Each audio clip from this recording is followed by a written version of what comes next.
எல்லாருக்கும் வணக்கம். நான் ரோபோ சங்கர் பேசுறேன். அசத்தல் டிவி இது வெறும் பொழுதுபோக்கு சேனல் அல்ல, மக்களின் மனதை பழுது பார்க்கும் சேனல். தவறாம நம்ம அசத்தல் டிவியை எல்லாரும் சப்ஸ்கிரைப் பண்ணுங்க.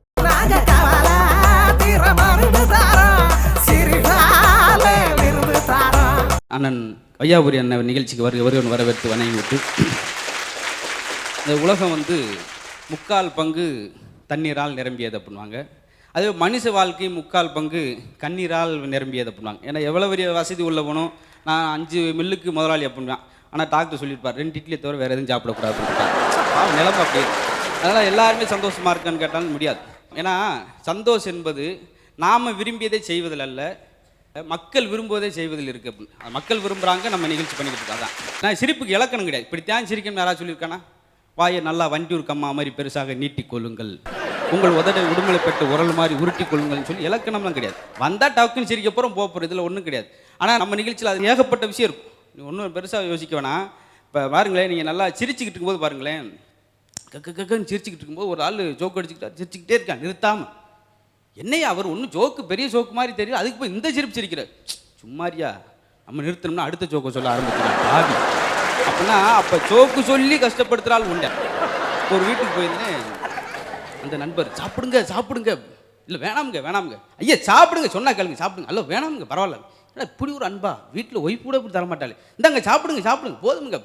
பக்கத்தால் கேட்குறாரு, என்ன இருந்தாலும் அப்படி தாங்குறீங்க, சாப்பிடுங்க ஏதாவது வாயில் வச்சு விட்டா தாங்க, இல்லாட்டி பேசிக்கிட்டே இருப்பாங்க. டிவியில் மாதிரி எங்கேயும் இல்லை ஒய்ஃப் பேசுறது எனக்கு கேட்குது. அப்போ நம்ம எவ்வளோ நம்மளுக்கு தெரியாமலே பல பேர் எவ்வளோ சாகடிச்சிருக்கும் பாருங்க நடக்கும். இன்னொன்று பேரை கூட சொல்ல மாட்டாங்க அந்த காலத்தில்.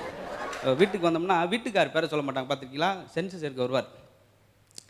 நான் மக்கள் கணக்கெடுப்பு வந்திருக்கேன், நீ என்ன இளவு எடுத்த எனக்கு என்ன அந்தம்மா எடுத்தோன்னே அது அப்போ தான் வேலைக்கே வந்திருப்பேன். அது இல்லைம்மா உங்கள் வீட்டுக்கார் பேரை சொல்லுங்கள், நான் லிஸ்ட் எடுக்கணும். ஆனால் அந்த கோயிலுக்கு வெளியே இருக்கும்ல செருப்பா அப்படின்னு கேட்பேன். இல்லைம்மா மணி சொல்லு, என்ன வேறு என்ன மணி மொட்டை மணியா? ஆமாம் அந்த சனியன். அப்புறம் அதுக்கு மேலே எப்படி சொல்லுவேன்? இது பேரை சொல்லி தான் அவன் சந்தோஷம் போயிருந்துருக்கேன். இது நடக்கும். இது போக முன்னாடி இப்போலாம் தாலாட்டு குழந்தையில கொஞ்சிறது ஆள் கிடையாது. முன்னெல்லாம் பார்த்தீங்கன்னா 6 ஆரோ அப்படின்வாங்க. அதுலேயே அற்புதமான அர்த்தம் இருக்கும். 6 இதுக்கு முன்னாடி நீ யாரோ நான் ஆரோ அம்மா சொல்கிறது. 6 இவரோ, இனிமேல் நீ டாக்டரோ இன்ஜினியரோ 6 இவரோ, அழகான அர்த்தத்தோடு பாடினாங்க. இப்போ அப்படியா? பிள்ளையை தூக்கிட்டு கொஞ்சிறாரு. எங்கள் வீட்டு பக்கத்தில் ஒரு ஆள் தூக்கிட்டு அவங்க அப்பனை மாதிரியே திருட்டு மொழி எடுத்தோடனே அப்படித்தான் சாவி. அவன் பாவம் எடுத்தோடனே திருட்டு மொழி. எப்படி படிப்ப களவாணி புத்தி. இன்னும் ஒரு தடவை குழந்தை முன்னாடிலாம் பார்த்தீங்கன்னா கவர்மெண்ட் ஹாஸ்பிட்டலில் இது டோக்கன் போட்டிருப்பாங்க. குழந்தைக்கெலாம் நம்ம டோக்கன் நம்பர் தான் சொல்லுவாங்க, அதான் போய் பார்க்கணும். வந்தாங்க குழந்தைய பார்க்க, சொந்தக்கார விட்டு குழந்தை ஏதாவது 5ஆம் நம்பர் டோக்கன் போனாங்க. போயிட்டு குழந்தை தூக்கிட்டு ஒவ்வொருத்தரும் ஒரு மாதிரி கொஞ்சிறாங்க. இந்த அவங்க அப்பனை மாதிரி காதி, அவங்க தாத்தா மாதிரி மூக்கு, இங்கே பாரு வகுறப்பாரு, அவங்க பெரியப்ப மாதிரி குழந்தை மாதிரி போச்சு, உங்கள் 7ஆம் நம்பர் அப்படின்ட்டாங்க. அப்போ பாரு ஏன் நம்ம ஒரு ஆள்கிட்ட பாராட்டம்ன்றக்காக நேராக வீட்டில் எதுக்கு சண்டை வருது அப்படின்னா, பாராட்டுனா சண்டை வராது, ஆனால் தப்பாக பாராட்டிட்டு போயிடுவாங்க.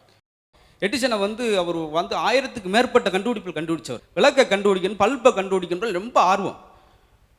ரொம்ப நாள் கழித்து ஒரு நாள் நைட்டு நள்ளிரவு 2 மணிக்கு எரிய வச்சுட்டார் பல்பை. ஒரே சந்தோஷம், ஐயோ உலகத்துக்கே வெளிச்சத்தை கண்டுபிடிச்சிட்டோமே, சந்தோஷம் யார்கிட்டயாவது சொல்லணுமே. வெளியே போய் பார்க்குறாரு, எல்லாம் தூங்கியிருக்காங்க. நைட் 2 மணிக்கு பக்கத்தில் மனைவி, ஐயோ நம்மளை பாராட்டு நம்மளை பொலிய போகிறான்னு சொல்லி, அடியே எந்திரி இங்கே வரு. லைட் எரிஞ்சிருச்சு. எந்திரிச்சிட்டு உனக்கு வேலை இல்லையா ஐயா, நைட்டு 1 மணிக்கு லைட்டை போட்டுக்கிட்டு அமர்த்திட்டு படியா அப்படின்னு அப்படியே அதோட படுத்து வந்தா பாவம். ஏன்னா ஒரு மனுஷன் மனம் ஏங்கும் யாராவது பாராட்டம். ஏன்னா பிறந்த உடனே ஒரு குழந்தை எதுக்கு ஏங்கும்னா சந்தோஷத்துக்கு. தாலாட்டு, ஒரு குழந்தைக்கு பிறந்தோன்னு தேவை தாலாட்டு. ஒரு மனுஷன் செத்த பின்னாடி அவனுக்கு தேவை நீராட்டு. இடையில ஒரு மனுஷன் மகிழ்ச்சியாக இருக்கிறதுக்கு பாராட்டு பண்ணுவாங்க. மக்கள்லாம் பாராட்டுறாங்க, நம்ம அசத்து நிகழ்ச்சி அளவுக்கு வந்துட்டு அவங்க ஒரு மாதிரி சொன்னாங்க, என்ன ஆகும் அது மாதிரி பாராட்டு வேணும்னு சொல்லுவாங்க. அந்த அம்மா அவரை பார்த்து கேட்குறாங்க, வீட்டுக்காரை பார்த்து, ஏங்க நீங்கள் வருஷம் பூரா புடவை எடுக்கிறீங்களே, ஏற்ற வீட்டுக்காரி கட்டியிருக்க புடவை பார்த்தீங்களா? நீ ஒருத்தி கட்டிக்கிட்டு இருக்கும்போது பார்த்தில்ல அப்படின்றான். இப்போ கோண வாங்கி கொட்டா விட்ட கதை அவங்களுக்கு தெரியுமா? அப்படி இருக்கும், நல்லா ரசிக்கலாம் அஞ்சு நேரத்தில். ஏன்னா ஒரு ஆள் வாழ்க்கையை வெறுத்து வீட்டுக்குள்ளேயே பிரச்சனை இல்லை. அந்த அம்மா வீட்டுக்கார அம்மா புடவை எடுத்து தூக்கு போட்டார். மனைவி பார்த்துட்டாங்க, ஐயா என்ன நினச்சிருக்கு, நீ அறிவு இருக்கா, கொஞ்சமாவது படிச்சிருக்கு இல்லையா, வேலை பார்த்துருக்கு 25 வருஷமா, புடவை கசங்கி போச்சுன்னா என்ன செய்யறது? அவன் நம்மளுக்கு தான் வயிறாகுல அப்படின்னு நினச்சிக்கிட்டு 10th 12th படிக்கிற வீட்டில் பாருங்களேன், பரீட்சை மார்ச் மாதம் பக்கம் வந்த உடனே 3 மணிக்கு மூஞ்சில் தண்ணியை தொளிச்சு எந்திரி என்ன அண்ணன் தூங்குற. அவன் அப்படியே பாவம், என்னடா பிறந்தவன்ற மாதிரி. பரீட்சைக்கு போகும்போது அப்படித்தான் இருக்கும். அதுக்காக தனியாக சில இடத்துல பெட்ரூம் இருக்கும், சில பேர் பிட்ரூம்பே வச்சிருக்கான், பிட்டு எழுதுறதுக்கு. அப்படி இப்படி அவன் என்ன செய்வான், பிட்ரூம்ல எழுதி பிட் உண்மையிலே அது பெரிய விஷயம். கலை பிட் அடிக்கிறது ஒரு கலை தான். அதுக்காக எல்லாரும் அடிக்க ஆரம்பிச்சிருக்காங்க. பரீட்சை எழுதுறாங்க. பரீட்சை கொஸ்டின் பேப்பர் வாங்கினோடனே சார் வேறு கொஸ்டின் தான் கொடுங்க, பூரா எனக்கு ஒன்றுமே தெரியலை, இவனுக்காக கொஸ்டின் எடுத்து வர முடியும். அப்புறம் வேறு கொடுத்தார். என்ன கேட்டிருக்கீங்க சார், என்ன கேட்டிருக்கீங்க? கொஸ்டின் பேப்பரில் கொஸ்டின் இருக்குது, ஆன்சர் பேப்பர்னு ஒன்று கொடுத்தீங்க, ஆன்சரை காணாமே அப்படின்னு இருக்காரு. அவர் சட்டையை கீழ்ச்சிட்டார். இன்னொன்று செக் வாத்தியார்ட்ட போகிறார் அவங்க அப்பா. என் பையனை பாஸ்வேர்டை சொல்லி 15,000 ரூபா செக்கு கொடுத்தேன். என்னங்க ஏங்க பாஸ் வரல? என் பையன் பாஸ் பண்ணல, செக்கு பாஸ் ஆகலை, அதான் உன் பையன் பாஸ் ஆகலை. போடா, ஒழுங்கான செக்கை கொடுத்தா பாஸ் விட்டு போயில. இப்போ அதுக்கும் தயாராக இருக்காங்க. ஏன்னா பேர் பொறுத்து நான் மெயினாக சொல்லியான். பேருக்கு பொறுத்தும் சிலருக்கு அமையாது, பேர் பொறுத்து ரொம்ப நல்லதை பண்ணுவாங்க. ஆனால் சில ஊர் பேரை கேட்டு பாருங்களேன். தூத்துக்குடி பக்கத்தில் ஒரு ஊருக்கு போயிருந்தேன். ஊர் பேரே படுக்க 10. அப்போ எந்திரிக்க எவ்வளோன்னு எனக்கு இது வரைக்கும் தெரியும். அதாவது நல்ல பேர் வச்சுருந்தா நான் மாற்றி விட்டாங்க. படுகை 10ன்றதான் ஊர் பேர். காலப்போக்கில் மாறி மாறி இப்படி ஆயிடுச்சு. இன்னும் சிலருக்கு பேர் வச்சு நல்லா யோசிச்சு பாருங்க. இந்த வரப்புலேருந்து அந்த வரப்பை தாண்ட மாட்டான், அவனுக்கு பேர் தாண்டவராயன். பிறந்ததில் 6 மார்க்கு மேலே ஒருத்தர் எடுக்கல, மார்க்கண்டையன் அப்படி கம்பீரமாக நடந்து வருவான். எப்பா அப்படின்னு அங்கிட்டு பார்த்துக்கிட்டு அவனுக்கு கண்ணாயிரம் அப்படின்வாங்க. இங்கே இருப்பாரப்பா வச்சுட்டு வள்ளுவர் சொல்ற மாதிரி இனிய உளவாக இன்னாத கூறல் வார்த்தையை சொல்கிறக்கு முன்னாடி யோசிச்சு சொல்லிட்டேன்டா. ஏன்னா எல்லாம் கொட்டினா கூட அள்ளிடலாம், சொல்ல கொட்டினா அள்ள முடியாது அப்படின்வாங்க. ஏன்னா ஒரு சமயத்தில் ஹைதராபாத் ஒரு ஸ்கூலில் நடந்த சம்பவம். எல்லாம் ஹேண்டிகேப்ட் ஸ்கூல். அந்த குழந்தையெல்லாம் ரன்னிங் ஓட்ட போட்டி வச்சுருக்காங்க. எல்லாம் ஓடிக்கிட்டு இருக்கும்போது ஒரு பையன் மட்டும் இடறி விழுந்துட்டான். அந்த முன்னுக்கு போன 15 குழந்தைகள் அப்படியே பின்னாடி திரும்பி வந்து அவனை தூக்கி விட்டு அவனுக்கு லேசாக மஜாஜ் பண்ணி சரியாயிட்டியா? சரியாயிட்டு. இப்போ பரவாயில்லையா? நல்லா ஆயிட்டேன் நண்பா, போடலாமா அப்படின்னு சொல்லிட்டு. இப்போ இந்த 15 பேர் என்ன யோசிச்சாங்கன்னா, அவன் விழுகாட்டி நல்லா ஓடிட்டுப்பல்ல அப்படின்னு சொல்லி இவங்க அப்படியே அவன் முன்னுக்கு வரட்டும்ன்ற அந்த எண்ணத்தில் பின்னாடி ஓடி அவன் என்ன நினச்சான், நம்ம விழுந்ததுனால தான் நம்மளுக்காக வந்தாங்க, இல்லாட்டி அவங்க செஞ்சிருப்பாங்கன்னு சொல்லி அவங்களுக்காக இவங்களை அப்படியே இவனும் மெதுவாக போகிற மாதிரியே போய் ஒரே நேரத்தில் அந்த கோட்டை 16 பேரும் தொட்டாங்க. அப்போ இங்கே வந்து மனிதர்கள் தோற்று மனிதாபிமானம் செய்திடம் சொல்கிறது. அந்த மனிதாபிமானம் கொஞ்சம் கொஞ்சம் இருந்துச்சுன்னா மற்றவன் நம்ம துன்பப்படுற மாதிரி வார்த்தையில் உதிக்க மாட்டோம்ன்றக்காக. அதனால் முடிஞ்சவரை மற்றவரை மகிழ்வித்து நாமளும் மகிழ்வாக இருப்பது மாதிரி அற்புதமான வாழ்க்கை எதுவும் இல்லை என்று சொல்லி இந்த நல்ல வாய்ப்புக்கு நன்றி சொல்லி விடைபெறும் நண்பர்களே. நன்றி, வணக்கம். நமது நிகழ்ச்சியின் சிறப்பு விருந்தினராக வந்திருக்கும் நடிகர் வையாபுரி சார் அவர்களையும் வணங்கி சார் நிகழ்ச்சிக்குள்ள போலாங்களா? வாங்க. ரீசெண்டாக உள்ளதில் சக்ஸஸ்ஃபுல் காம்பினேஷன்.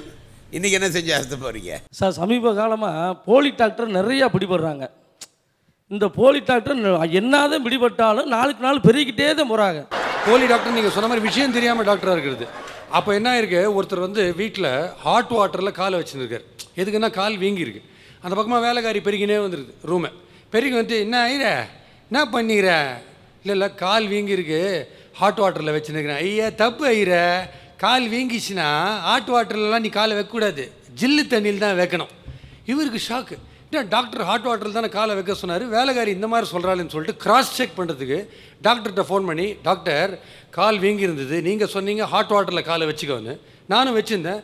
வேலைக்காரி என்ன சொல்கிறா, கோல்டு வாட்டரில் தான் காலை வைக்கணும், ஹாட் வாட்டரில் வைக்கக்கூடாதுன்றாள். அதுக்கு டாக்டர் சொன்னாராம், இல்லையே ஏன் வேலைக்காரி ஹாட் வாட்டர் தானே சொன்னா.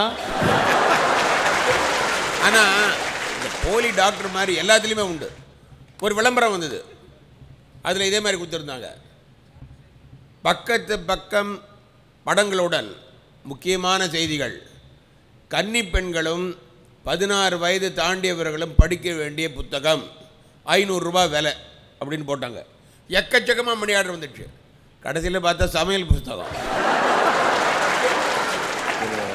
ஐ டாக்டர் அவர்கிட்ட போய் ஃபஸ்ட்டு நீங்கள் ஐ டாக்டர் யார்கிட்ட போய் பார்த்தீங்கன்னா கூட முதல்ல அந்த ஏபிசிடி தான் படிக்க சொல்லுவாங்க. ஃபஸ்ட்லேருந்து போய் உட்காந்தோன்னே ஏபிசிடி ஒன்றா படித்து காமிச்சிட்டே வரணும். ஒன்று சின்னதாக இருக்கும், கொஞ்சம் கொஞ்சமாக பெருசாகிட்டே வரும். ஏபிசிடியை வச்சுட்டு படிங்க, எங்கே பழங்க, ஏ கரெக்டாக இருக்கு, பி கரெக்டாக இருக்குது, சி ஓகே, டி அழகாக சொல்கிறீங்களே, ஐ டிக்கு அப்புறம் எப்படிங்க ஐ வரும்? இல்லைங்க பக்கத்தில் நர்ஸ் இருக்காங்க, அவங்கள பார்த்து சொல்லுங்க.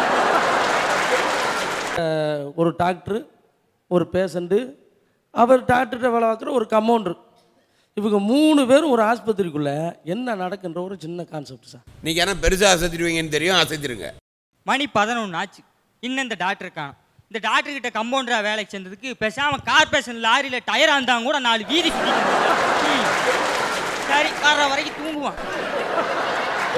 முருகேசா முருகேசா, ஆடா பாவிப்பல பகலையிலே தூங்கிக்கிருக்க, ஏய் எந்திரிச்சு தொழில பாடுறா சார். ஒரு அரிய வகை மூலிகை சார், ஒரு அரிய வகை மூலிகை.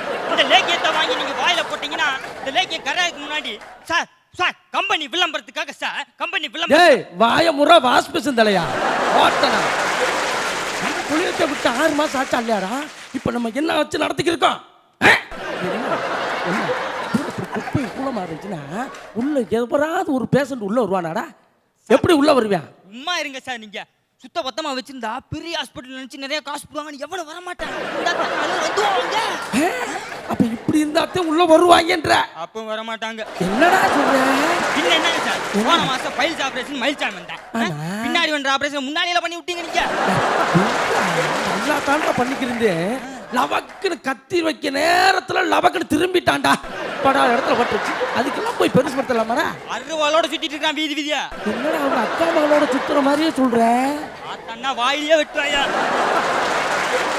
டாக்டர் டாக்டர் ஆள் வர மாதிரி எடுத்து மாட்டா.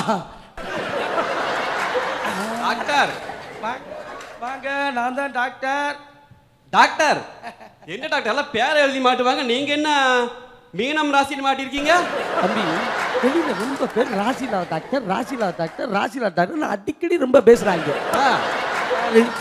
பாத்தியா ராசி இருக்கா? கண்டிப்பா டாக்டர், ஒரு கூட சொல்ல மாட்டாங்க அப்படி. இட்லி மேலேயே வாய திறப்பான் பாரு. டாக்டர் நானும் அதே ராசி தான். ஆமா தம்பி, என்னதே ராசி சேமா இருந்தாலும் ஓசிய பாக்குறது இருக்கு டாக்டர். இருக்கா? இருக்கு டாக்டர். பரவாயில்ல, பையன் பெருசா இருக்கு. ஆமா, உங்களுக்கு என்ன ப்ராப்ளம்? டாக்டர் என்னை தெரியலையா? யோ என்னையா ஒரு நாளைக்கு 1000 பேர் வந்துட்டு போறாங்க, ஒன்னு எப்படியா தெரிய முடியும்? நல்லா பாருங்க டாக்டர். நல்லா பாக்குறேன். நயன்தாராவா? தள்ளிப்போ நாட்டம் இருக்கு. டாக்டர் என்னையா ஒரு 10 வருஷத்துக்கு முன்னாடி கையில அடிபட்டுருச்சுன்னு வந்த, நீங்க கட்டு போட்டீங்களா? ஆமா. குளிக்க கூடாதுன்னு சொன்னீங்க, தண்ணி படக்கூடாதுன்னு சொன்னீங்க. இப்ப குளிக்கலாமா டாக்டர்? குளிக்கலாமாவா? ஆமா டாக்டர். டேய் அடா பாழா போனவனே, 10 வருஷமா குளிக்காம தெரிந்தியா? நீங்க தான் தண்ணி படக்கூடாதுன்னு சொன்னீங்க. நல்லா இருக்குடா. டேய் முதல்ல விட்ட பீஸ புடுங்கடா. போடா டேய், அடிச்சு விரட்டி விடுறா. முதல்ல பிள்ளைகளை போட்டு கழுவி விடுறா ஆஸ்பத்திரியில. எப்படி டாக்டர் உங்களால மட்டும் முடியுது? 8வது படிச்சுட்டு MBBS படிச்சு ஊரவே ஏமாத்திருக்க. இதுக்கெல்லாம் என்ன தெரியுமாடா? பணமும் பலவீனம் தாண்டா காரணம். உங்க பலம் எது? பழம்ங்கிறது என் பொண்டாட்டி. அப்ப பலவீனம் அடுத்த பொண்டாட்டி அரஞ்சனா. ஏண்டா இப்படி 5க்கு 10க்கு அல்லோல பட்டுக்கிருந்தோம்னா ஆஸ்பத்திரி எப்படா மெயின்டைன் பண்றது? கவலைப்படாதீங்க டாக்டர். டாக்டர் வாங்க பேச ஐயோ டே பலமான கேஸா இருக்கு போல, பணம் நிறைய. டாக்டர் வாங்க, ஃபுல் செக்கப் பண்ணலாம் டாக்டர். Full checkup. ரைட்டா? டேய் முதல்ல அந்த கரண்ட் பில்லுல இருந்து பால் புல் வரைக்கும் எல்லா கணக்கையும் செக் பண்ணி வைடா. இன்னைக்கு மொத்தத்துக்கு அடப்பு போட்டுடலாம். வாங்க செக் பண்ணிடுவோம். முதல்ல உங்க பல்ஸ் எப்படி இருக்குன்னு பார்க்கணும். பாத்தீங்களா தம்பி? ஐயோ கனார் வாட்சில இருக்கிற முள்ளு மாதிரியே அடிக்குதுயா. என்னையா உயிரை வாங்காதீங்க, நீங்க குடிச்சிட்டு வாட்சிட்டா வாட்சிதானா? விடியா என்னத்த பிடிக்கிறேனா இல்லையா? டாக்டர் பார்க்கும்போது குறுக்க பேசப்படாது. காதை காட்டு. ஐயோ கார்பரேஷன் 38 உள்ளதானே இருக்கு. மூக்க காட்டி சென்ட்ரல் மார்க்கெட் ரயில்வே கட்டி அங்கேதானே இருக்கு. வாயை தோற மூடு வடவள்ளி அங்கே இருக்கு. பைய காட்டு. டாக்டர் என்னையா இது என்ன செக்கப்? ஃபர்ஸ்ட் பார்த்து ஓன் செக்கப், இது ஏன் செக்கப்? ஒன்னு ரோபாயை வந்து பேசுறாங்க பாரு. பேச ஏறா அந்த ஊசி ஏறா ஆளை காலி போடு. என்ன குடி ராஸ்கா. டாக்டர் என்னையா? கணபதி காம்பவுண்ட்ல கால் உடைஞ்சிருச்சான். கணபதி காம்பவுண்ட்ல கால் உடைஞ்சு போச்சா? எல்லாம் அந்த ECG எக்ஸ்ரே ஸ்ராக்ஸ் எல்லாத்தையும் எறா. செத்துக்கு டாக்டர். ஏய் ஸ்ராக்ஸ் நம்ம வச்சிருக்கோமா இல்லையா? அதுக்கு அவன் பொழப்பு தருவான். அந்த மாதிரி இடத்துல எல்லாத்தையும் சேர்த்து பில்ல போட்டா தாண்டா ஆகு. என்னடா வைங்க. என்னடா மூஞ்சி தொங்கிருச்சு? இதை கட்டில் காலாமா டாக்டர்? கட்டில் காலா? எனக்கு ஒரே ஒரு வழி மட்டும் பண்ணி கொடுங்க. வலியா? ஆமா. என்ன வலி? எனக்கு வருஷம் குழந்தை பிறக்குது. எனக்கு குழந்தை போதும், அதை நிப்பாட்டணும். என்னடா சொல்றியா? ஏன் இவனுக்கு பிறக்குதா அவன் பொண்டாட்டிக்கு பிறக்குதாடா? காசு பாருங்க. அப்படியா? பாபா தம்பி சொல்லுங்க. வருஷம் உங்களுக்கு குழந்தை பிறக்குது. ஆமா டாக்டர். புதுசா அமெரிக்கால இருந்து ஒரு மருந்து வந்திருக்கு. இது 3 வேளைக்கு சாப்பிட்டீங்கன்னா எதுவுமே பிறக்காது டாக்டர். அதைத்தான் 3 வருஷத்துக்கு முன்னாடி சாப்பிட்டேன், அப்போ குழந்தை பிறக்குது. அப்படியே பிறந்துச்சா? ஆமா. டேய் நம்ம புதுசா தயார் பண்ண பாரா. அது மருந்துடுறா. என்னடா இங்க இருந்துடா எடுக்கிற? பாரு என்னடா கட் பண்ற இடத்துல எதை போய் வச்சிருக்க? இதை சாப்பிடுங்க. உங்களுக்கு எல்லாம் கட்டாயிரும். டாக்டர் என்னங்க நான் போன வருஷம் சாப்பிட்டேன். போன வருஷம் சாப்பிட்டீங்களா? நெட்ட குழந்தை. என்னடா சொல்றீங்க? இதுக்கு ஒரே வழி தாங்க இருக்கு. ஆ. மொத்தத்துக்கு குப்பரை போட்டு குடும்ப கட்டுப்பாடு தாங்க பண்ணணும். போங்க டாக்டர், விளையாடாதீங்க. என்னங்க இது என்ன விளையாடுறதுக்கு மைதானமா? அதைத்தான் நான் 5 வருஷத்துலயே பண்ணிட்டேன். பண்ணிட்டியா? ஆமா. அப்புறம் இருந்து குழந்தை வருதா? 8 மாசத்துல பிறக்குது டாக்டர். 8 மாசத்துல குழந்தையா? ஒன்று செய்ய உன் வீட்டுக்கு எதிர்த்தாப்புல எவன் இருக்கான்னு பாரு. ஏத்தாப்புல 7 மலை இருக்கான் டாக்டர். அவன் ரொம்ப நல்ல டைப்பு. டைப்பு வேணா நல்லதா இருக்கும்டா. ஆனா அது சிராக்ஸ் கொஞ்சம் மாற்றமா இருக்குமா இல்லையா? டாக்டர் அப்படியே பேசாதீங்க டாக்டர். அவர் 6 வருஷத்துலயே குடும்ப கட்டுப்பாடு பண்ணிட்டாரு. அவர் சொல்லிட்டு நான் பண்ணேன். டாக்டர் அவருக்கு போன வருஷம் ரெட்ட குழந்தை. பாவிகளா, ஏற்கனவே பண்ணுனவங்களுக்கு குழந்தையா? ஆமா டாக்டர். சரி, ஓ வீட்டுக்கு அவன் வீட்டுக்கு ஊடால யார் வீடு இருக்கு பாரு. ஊடால உன் கம்பவுண்டர் வீடுதான். கமோன்டா, பகலிலே தூங்கும் போது நடக்குதா, நைட் டியூட்டி எங்கேயோ பார்த்துட்டு வர்றது. டேய் ஓட்டனா வெந்துவோட விற கட்ட மாதிரி நீங்களாம் வீடு வீடா தாவிக்கிட்டு தெரியா? உன்னை அப்புறம் கவனிச்சுக்கிறேன். என்ன என்ன என்ன கும்பகோணத்துலேருந்து கோபாலு. கும்போண கோபாலா? ஐயோ பழைய சினையுதே. ஆமா, ஏதாவது ஆபரேஷன்ல சந்தேகமா இருக்கு. கோபாலு கோபாலு, என்னது போலி டாக்டரை பிடிக்கிறாங்களா?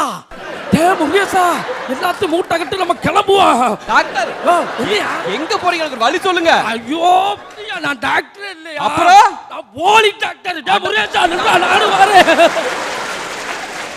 தவறாம நம்ம அசத்தல் டிவியை எல்லாரும் சப்ஸ்கிரைப் பண்ணுங்க.